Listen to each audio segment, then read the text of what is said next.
right. The last part for the business card is that you will be making 3 unique cards. So you will be copying and pasting. So you would have 3 pages.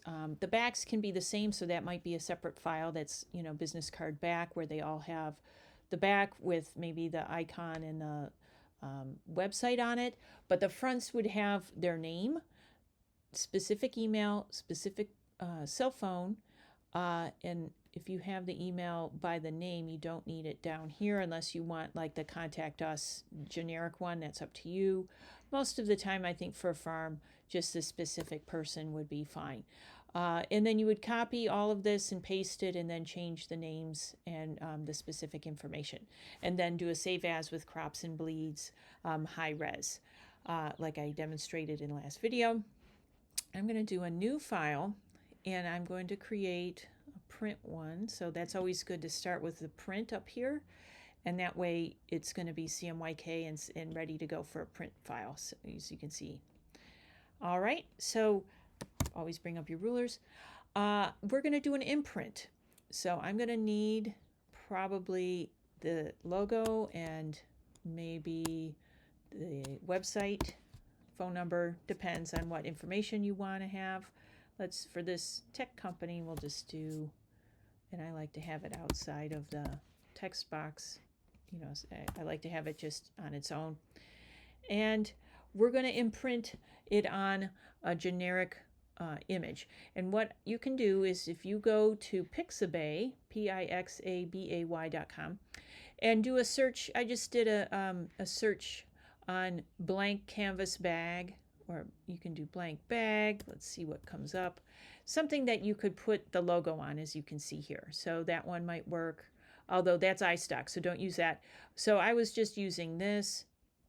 You could also do like a coffee mug. Oop. Let's do coffee mug. Okay. And don't use these. These are paid. You can have one, you can even put blank, like a drink mug coffee. This is fine.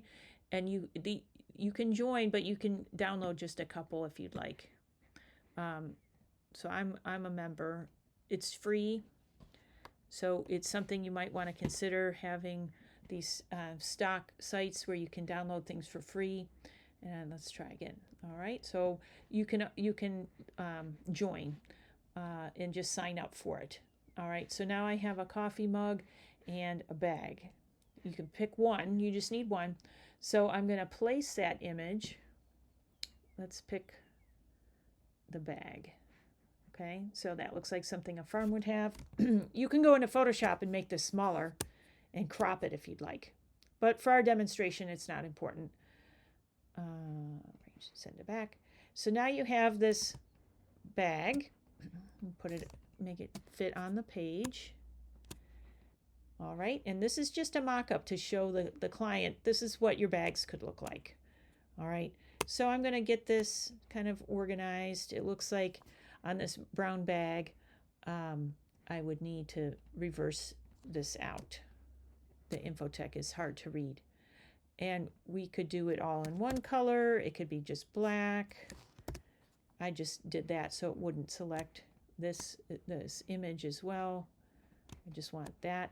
And that could be white, or it could be blue, whatever. I think it looks better in white. You don't want more than 2 colors on a bag. That's an expensive print job. It's usually silkscreen. So I'm going to select just that. I'm going to make sure it's aligned. And to see all of this strip at the top, you would go to Workspace Essentials Classic, and that way you have stuff is easy to get to. So once you like the size of it, and let's do the mug too. File, place. You can see it looks a little fake, but the mug it'll show a little bit better how this works, this tool works. So let's scale this down. Just something the farm would sell or use. That might be, their bags that they put their merchandise in. So if I had it on here, and of course now this one, the white wouldn't work on a white mug. So let's turn that back into, if I do Command Y, I can select that, and let's do gray for that without selecting the background and causing a problem. Okay, so you can see it doesn't look quite right. So we can use the tool. So if we go to Mockup under Magic Wand, and this is the tool, okay, and it's the AI tool. And what you do is you select both your mug and your logo and the image of your mug or whatever, and you hit Create Mockup.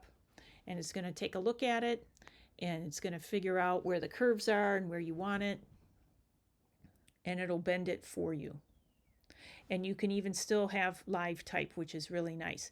So if you needed to change something or whatever, you can do that. And so you can slide it around.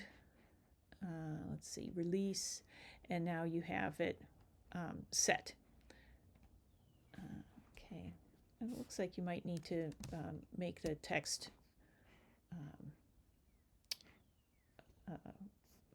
shapes. So let's do this one, see how that works. It's going to look at it. So you can play around with this, but it's really just a couple steps. And don't use any of these. They want you to buy them. Okay? So now you can move it around. You can see how it's forming, it's following the bag. All right? So that's how you would do a mock-up. And it'll make it look much more realistic. So let's try this one. You can see there how realistic it looks, and you can see how it's bending it for you. So that's how you would do the last piece of your stationery.